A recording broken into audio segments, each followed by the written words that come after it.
Finnegans Wake, Part 1, Chapter 1, pages 11 to 13. How bootiful and how true to wife of her, when strangely forbidden, to steal our historic presents from the past post-propheticals, so as to will make us all lordy heirs and lady maidesses of a pretty nice kettle of fruit. She is living in our midst of debt, and laughing through all plours for us. Her birth is uncontrollable.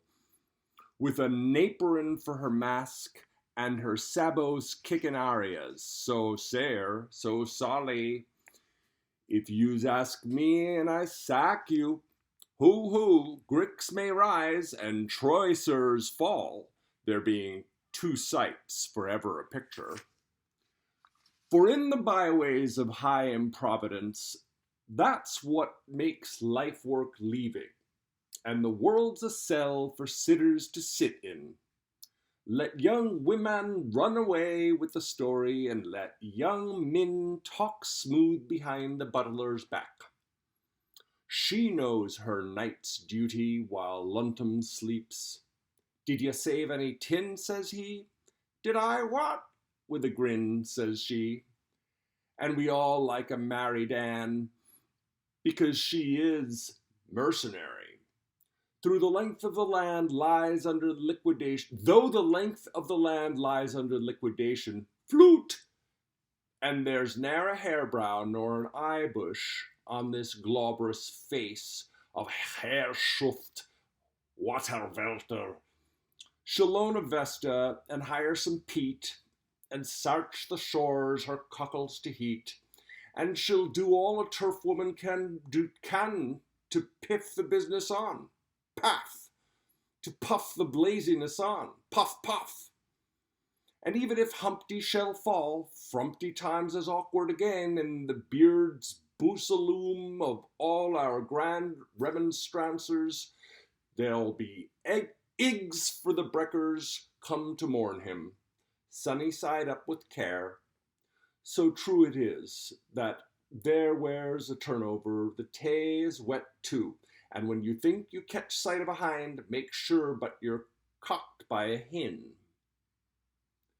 Then, as she is on her behaviorite job of quaintance bandy, fruiting for firstlings and taking her tithe, we may take our review of the two mounds to see nothing of the himples here, as at elsewhere by sixes and sevens, like so many Hegels and Collinis, sit on a runt, scent breeched, and some Patrick,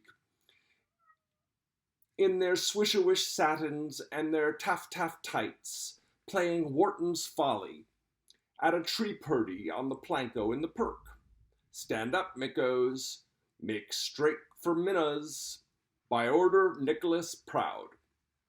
We may see and hear nothing, if we choose, of the short-legged Burgeons of Corkhill, or the Bergamoors of Arborhill, or the Bergagambles of Summerhill, or the Bergensellies of Misery Hill, or the country-bossed Burgons of Constitution Hill, though every crowd has its several tones, and every trade has its clever mechanics, and each harmonical has a point of its own, Olaf's on the rise, and Ivor's on the lift, and Citric's place between them. But they are all there, scraping along to sneeze out a likelihood that will solve and salve life's robulus rebus, hopping round his middle, like kippers on a griddle, as he lays dormant from the macroborg of Holdhard to the microberg of Pied de Poudre.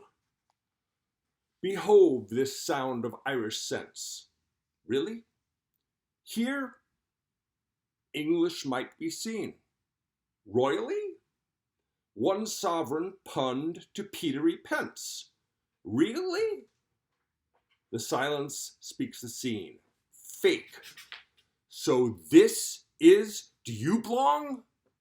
Hush! Caution! Echoland.